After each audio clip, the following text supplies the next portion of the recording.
ಜೀವನದಲ್ಲಿ ನಾವು ಸಮಸ್ಯೆಗಳು ಬಂದಾಗ ಕುಗ್ಗಬಾರದು. ಈ ಜೀವನ ಶಾಶ್ವತವಲ್ಲ. ಕಷ್ಟಗಳು ಕೂಡ ಹಾಗೆಯೇ. ಅವು ಕೂಡ ಶಾಶ್ವತವಾಗಿ ಇರೋದಿಲ್ಲ. ಒಂದಾದ ಮೇಲೆ ಒಂದರಂತೆ ಪರಿಹಾರಗಳು ಸಿಗುತ್ತಾ ಎಲ್ಲ ಸಮಸ್ಯೆಗಳು ದೂರವಾಗಲೇಬೇಕು. ಚಿಂತಿಸಿ ಫಲವಿಲ್ಲ. ತಾಳ್ಮೆಯಿಂದ, ನಂಬಿಕೆಯಿಂದ ಭಗವಂತನು ನಡೆಸುವ ದಾರಿಯಲ್ಲಿ ನಡೆಯುವುದೇ ನಮಗಿರುವ ಮಾರ್ಗ. ಹೌದು, ಎಲ್ಲ ಯಜ್ಞಗಳ ಹಾಗೂ ತಪೋಕ್ರಿಯೆಗಳ ಭೋಕ್ತಾರ, ಸಕಲ ಗ್ರಹ ಲೋಕಗಳು ಹಾಗೂ ದೇವತೆಗಳ ಪರಮ ಒಡೆಯ, ಎಲ್ಲ ಜೀವಿಗಳ ಪೋಷಕ ಹಾಗೂ ಹಿತೈಷಿ, ಈ ಎಲ್ಲವೂ ನಾನೇ ಎಂಬುದನ್ನು ಬಲ್ಲ ವಿಮಲ ಪುರುಷ ಐಹಿಕ ಯಾತನೆಗಳೆಂಬ ನೋವಿನಿಂದ ಮುಕ್ತಿ ಪಡೆಯುತ್ತಾರೆ. ಇದು ಭಗವದ್ಗೀತೆಯ 5ನೇ ಅಧ್ಯಾಯದ 29ನೇ ಶ್ಲೋಕದಲ್ಲಿ ಇದೆ.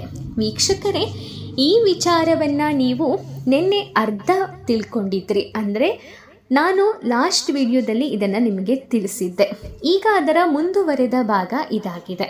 ಸೊ ಜೀವನದಲ್ಲಿ ನಾವು ದೇವರನ್ನು ಮಾತ್ರ ನಂಬಬೇಕು ಅನ್ನೋದನ್ನು ಕೃಷ್ಣ ಪರಮಾತ್ಮ ಸ್ಪಷ್ಟವಾಗಿ ಇದರಲ್ಲಿ ತಿಳಿಸಿದ್ದಾರೆ. ಅದನ್ನು ಸಂಪೂರ್ಣವಾಗಿ ತಿಳ್ಕೊಳ್ಳೋಣ ಬನ್ನಿ. ಭೋಗ ಎಂದರೆ ಸುಖ ಪಡುವುದು. ನಾವು ಭೋಗ್ಯ ವಸ್ತು ಎಂಬುದು ನಮ್ಮ ಸ್ಥಾನ. ಈ ಅರಿವು ನಮಗುಂಟಾದಾಗ ನಮಗೆ ಸುಖ ಬರುತ್ತದೆ. ಪರಮ ಪ್ರಭುವು ನಿಜವಾದ ಭೋಕ್ತೃ. ನಾವು ಅವನ ಭೋಗಕ್ಕೆ ವಸ್ತು. ಈ ತೇರೇನ ಸಂಬಂಧಕ್ಕೆ ಲೋಕದಲ್ಲಿ ಗಂಡ ಹೆಂಡತಿಯ ನಡುವಣ ನಂಟು ಒಂದು ಉದಾಹರಣೆ ಆಗುತ್ತದೆ. ಇಲ್ಲಿ ಗಂಡನು ಪುರುಷ, ಭೋಕ್ತೃ, ಹೆಂಡತಿ ಪ್ರಕೃತಿ, ಭೋಗವಸ್ತು. ಪ್ರೀ ಎನ್ನುವ ಶಬ್ದಕ್ಕೆ ಸ್ತ್ರೀ ಎಂದು ಅರ್ಥ. ಪುರುಷ ಅಥವಾ ಚೇತನವು ಇಲ್ಲಿ ಭೋಕ್ತೃ ಮತ್ತು ಪ್ರಕೃತಿ ಅಥವಾ ನಿಸರ್ಗವು ಭೋಗವಸ್ತು. ಇರುತ್ತಾ ಸುಖಾನುಭವದಲ್ಲಿ ಗಂಡ ಹೆಂಡತಿ ಇಬ್ಬರು ಪಾಲ್ಗೊಳ್ಳುತ್ತಾರೆ. ನಿಜವಾದ ಭೋಗವಿರುವ ಕಡೆ ಗಂಡ ಹೆಚ್ಚು ಸುಖಪಟ್ಟ, ಹೆಂಡತಿ ಕಡಿಮೆ ಸುಖಕ್ಕೆ ಭಾಗಿಯಾದವಳು ಎಂಬ ವ್ಯತ್ಯಾಸ ಇರುವುದಿಲ್ಲ. ಇಲ್ಲಿ ಗಂಡು ಪ್ರಬಲನು ಹಾಗೂ ಹೆಣ್ಣು ಬಲಕ್ಕೆ ಒಳಗಾದವಳಾದರೂ ಸುಖದ ಮಾತಿಗೆ ಬಂದಾಗ ಇವರಿಬ್ಬರ ನಡುವೆ ಯಾವುದೇ ತಾರತಮ್ಯವಿಲ್ಲ. ಹಾಗೆ ನೋಡಿದರೆ ಬಹುತರ ಯಾವ ಜೀವಿಯೂ ಭೋಕ್ತೃವಲ್ಲ. ಭಗವಂತನು ತನ್ನನ್ನು ಬಹುಸಂಖ್ಯೆಯಲ್ಲಿ ವಿಸ್ತರಿಸಿಕೊಂಡನು. ನಾವು ಆ ವಿಸ್ತರಣೆಯ ಭಾಗಗಳಾಗಿದ್ದೇವೆ ಅಷ್ಟೇ. ಪ್ರಭುವು ಎರಡನೆಯದೊಂದಿಲ್ಲದ ಏಕಾಮಾದ್ವಿತೀಯನು. ಸಂತೋಷ ಪಡುವುದಕ್ಕಾಗಿ ಅವನು ತನ್ನನ್ನು ಬಹುಸಂಖ್ಯೆಯಲ್ಲಿ ವಿಸ್ತರಿಸಿಕೊಂಡನು. ನಾವು ಒಬ್ಬರೇ ಒಂದು ಕೊಠಡಿಯಲ್ಲಿ ಕುಳಿತು ನಮ್ಮಷ್ಟಕ್ಕೆ ನಾವೇ ಮಾತನಾಡಿಕೊಳ್ಳುವುದರಲ್ಲಿ ಸುಖವೇ ಇಲ್ಲ, ಅಥವಾ ಅಲ್ಪ ಸುಖವಿದೆ ಎಂಬುದು ನಮ್ಮ ಅನುಭವ. ಅದೇ ಕೊಠಡಿಯಲ್ಲಿ 5 ಮಂದಿ ಇರುವರೆನ್ನಿ, ಆಗ ಮಾತುಕತೆಯ ಸಂತೋಷ 100 ಮಡಿಯಾಗುತ್ತದೆ. ಇಂತಹ ಒಂದು ಕೊಠಡಿಯಲ್ಲಿ ಕೃಷ್ಣ ವಿಷಯಕವಾದ ಮಾತುಕತೆ ನಡೆಸಿದರೆ ಸಂತೋಷ ಇನ್ನೂ 100 ಪಟ್ಟು ಹೆಚ್ಚಾಗುತ್ತದೆ. ವೈವಿಧ್ಯವೇ ಸುಖ. ತನ್ನ ಆನಂದಕ್ಕಾಗಿ ಭಗವಂತನು ಹಲವಾರಾಗಿ ವಿಸ್ತರಿಸಿಕೊಂಡನು. ಆದ್ದರಿಂದ ಅವನ ಭೋಗಕ್ಕೆ ವಸ್ತುವಾಗುವುದು ನಮ್ಮ ಸ್ಥಾನ. ಅದೇ ನಮ್ಮ ಸ್ವರೂಪ ಸ್ಥಿತಿ. ನಾವು ಸೃಷ್ಟರಾಗಿರುವುದರ ಉದ್ದೇಶವೂ ಕೂಡ ಅದೇ. ಭೋಕ್ತೃ ಹಾಗೂ ಭೋಗಿಸಲ್ಪಟ್ಟವ ಇಬ್ಬರಿಗೂ ಪ್ರಜ್ಞೆಯುಂಟು. ಆದರೆ ಭೋಗಿಸಲ್ಪಟ್ಟವನ ಪ್ರಜ್ಞೆಯು ಭೋಕ್ತೃವಿನ ಪ್ರಜ್ಞೆಗೆ ಅಧೀನವಾದದ್ದು. ಕೃಷ್ಣನು ಭೋಕ್ತೃವು, ನಾವು ಆ ಭೋಗಕ್ಕೆ ವಸ್ತುಗಳು ಆಗಿದ್ದೇವೆ. ಹೀಗಿದ್ದು ಸುಖಾನುಭವದಲ್ಲಿ ಪ್ರತಿಯೊಬ್ಬರೂ ಸಮಸಮವಾಗಿ ಭಾಗಿಗಳಾಗಬಹುದು. ಭಗವಂತನ ಸುಖದಲ್ಲಿ ನಾವು ಭಾಗಿಗಳಾದಾಗ ನಮ್ಮ ಸುಖಾನುಭವವನ್ನು ಪರಿಪೂರ್ಣಗೊಳಿಸಿಕೊಳ್ಳಬಹುದು.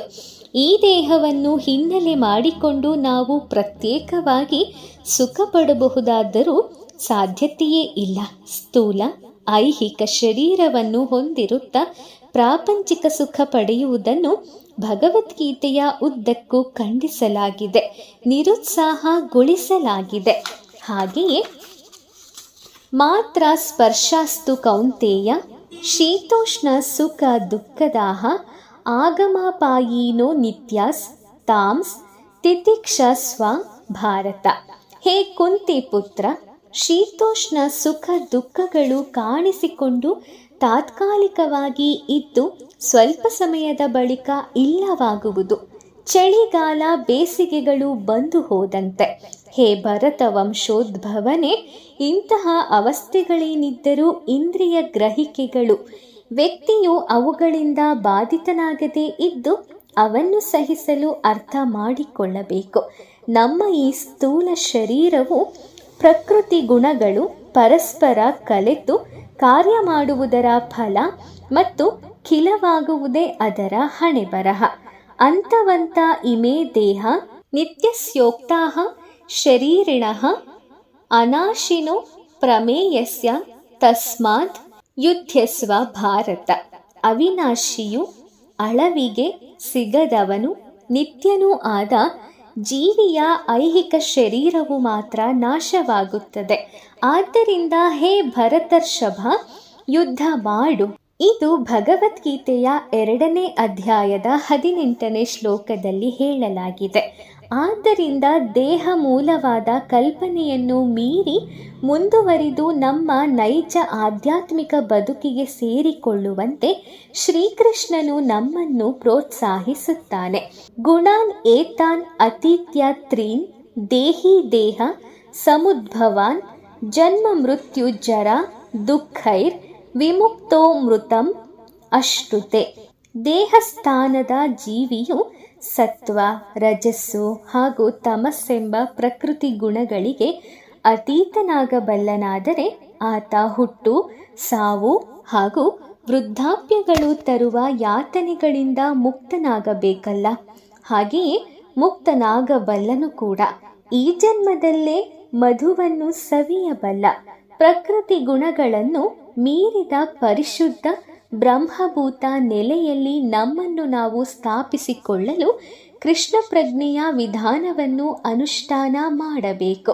ಭಗವಾನ್ ಚೈತನ್ಯ ಮಹಾಪ್ರಭುಗಳ ಕೊಡುಗೆಯಾದ ಕೃಷ್ಣನಾಮ ಕೀರ್ತನೆಯ ವಿಧಾನವು ಅಂದರೆ ಹರೇ ಕೃಷ್ಣ ಹರೇ ಕೃಷ್ಣ ಕೃಷ್ಣ ಕೃಷ್ಣ ಹರೇ ಹರೇ, ಹರೇ ರಾಮ ರಾಮ ರಾಮ ಹರೇ ಹರೇ ಎನ್ನುವ ಈ ಮಂತ್ರವು ಕೃಷ್ಣ ಪ್ರಜ್ಞಾ ಪ್ರಕ್ರಿಯೆಗೆ ಹಾದಿ ಮಾಡಿಕೊಡುತ್ತದೆ. ಈ ವಿಧಾನವನ್ನು ಭಕ್ತಿಯೋಗ ಅಥವಾ ಮಂತ್ರಯೋಗ ಎಂದು ಕರೆಯುತ್ತಾರೆ. ಅತ್ಯುನ್ನತ ನೆಲೆಯ ಪಾರಮಾರ್ಥಿಕರು ಕೂಡ ಈ ವಿಧಾನವನ್ನು ಅನುಷ್ಠಾನ ಮಾಡುತ್ತಾರೆ. ಅತೀಂದ್ರಿಯರು ಜನನ ಮರಣಗಳನ್ನು ಮೀರಿ ಹೇಗೆ ತಮ್ಮ ಅನನ್ಯತೆಯನ್ನು ಸಾಕ್ಷಾತ್ಕಾರಗೊಳಿಸಿಕೊಳ್ಳುತ್ತಾರೆ ಮತ್ತು ಆಧ್ಯಾತ್ಮಿಕ ಬ್ರಹ್ಮಾಂಡಗಳಿಗೆ ಹೇಗೆ ವರ್ಗಾಂತರಿತರಾಗುತ್ತಾರೆ ಎನ್ನುವುದನ್ನು ಮುಂದಿನ ಅಧ್ಯಾಯಗಳಲ್ಲಿ ನಾವು ಚರ್ಚಿಸೋಣ. ಅಂದರೆ ಮುಂದಿನ ಅಧ್ಯಾಯದಲ್ಲಿ ಮರಣಕಾಲದ ಔನ್ನತ್ಯ ಹೇಗಿರುತ್ತದೆ ಎನ್ನುವುದರ ಸಂಪೂರ್ಣ ವಿವರವನ್ನು ನಾವು ತಿಳಿದುಕೊಳ್ಳಬಹುದು. ಸೊ ವೀಕ್ಷಕರೇ, ಈ ವಿಶೇಷವಾದ ಮಾಹಿತಿಯ ಪ್ರಕಾರ ನಾವೀಗ ತಿಳಿದುಕೊಂಡೆವು ತಮಸ್ಸು ರಜಸ್ಸು ಗುಣಗಳು ನಮ್ಮ ಮೇಲೆ ಯಾವ ರೀತಿಯ ಪರಿಣಾಮ ಬೀರುತ್ತೆ. ಈ ರಜೋಗುಣಗಳು ನಮ್ಮಲ್ಲಿ ಕ್ರೋಧದ ಭಾವ ತಂದು ಬಿಡುತ್ತೆ. ಹಾಗಾಗಿ ನಾವು ಯಾವಾಗಲೂ ಸಾತ್ವಿಕ ರೀತಿಯ ಆಲೋಚನೆಗಳನ್ನು, ಸಾತ್ವಿಕ ರೀತಿಯ ವಿಚಾರಗಳನ್ನು ಕೇಳೋಣ. ಈ ರೀತಿ ಮಾಡಿದಾಗ ಭಗವತ್ ಪ್ರಭು ಆ ಪರಮಾತ್ಮ ಶ್ರೀ ಕೃಷ್ಣನ ಸಾನ್ನಿಧ್ಯವನ್ನು ಸೇರುವುದು ಬಹಳ ಸುಲಭವಾಗಿದ್ದು ಆಗಿದೆ. ಹಾಗಾಗಿ ಸದಾಕಾಲ ಕೃಷ್ಣನ ಧ್ಯಾನ ಮಾಡಿ, ಕೃಷ್ಣನ ಸಮರ್ಪಣೆಗೆ ನೀವು ಪಾತ್ರರಾಗಿ, ಅಂದರೆ ಸದಾಕಾಲ ನಿಮ್ಮ ಈ ಜನ್ಮವನ್ನು, ಅಂದರೆ ನಿಮಗೆ ಸಿಕ್ಕಿರುವ ಈ ಪುಣ್ಯ ಜನ್ಮವನ್ನು ಅವನಲ್ಲಿ ಸಮರ್ಪಣೆ ಮಾಡಿಕೊಳ್ಳಿ. ಈ ರೀತಿ ಮಾಡಿದಾಗ ನಿಮಗೆ ಕೃಷ್ಣನ ಆಶೀರ್ವಾದ ಸದಾಕಾಲ ಇರುತ್ತದೆ. ವೀಕ್ಷಕರೇ, ಈ ಮಾಹಿತಿ ಇಷ್ಟವಾಗಿದ್ದರೆ ಲೈಕ್ ಮಾಡಿ, ಶೇರ್ ಮಾಡಿ ಈ ವಿಡಿಯೋನ. ಹಾಗೆ ಇದೇ ರೀತಿಯ ವಿಚಾರಗಳನ್ನು ತಿಳಿಯಲು ನಮ್ಮ ರೀಲ್ಸ್ ಯೂಟ್ಯೂಬ್ ಚಾನಲ್ಗೆ ಸಬ್ಸ್ಕ್ರೈಬ್ ಆಗಿ. ಮುಂದಿನ ವಿಡಿಯೋದಲ್ಲಿ ಮತ್ತೆ ಭೇಟಿ ಮಾಡ್ತೀನಿ. ಹರೇ ಕೃಷ್ಣ. ಓಂ ಶ್ರೀ ಕೃಷ್ಣಾಯ ನಮಃ. ಆ ಕೃಷ್ಣ ಪರಮಾತ್ಮ ನಿಮಗೆಲ್ಲರಿಗೂ ಒಳ್ಳೆಯದನ್ನು ಮಾಡಲಿ. ಧನ್ಯವಾದಗಳು.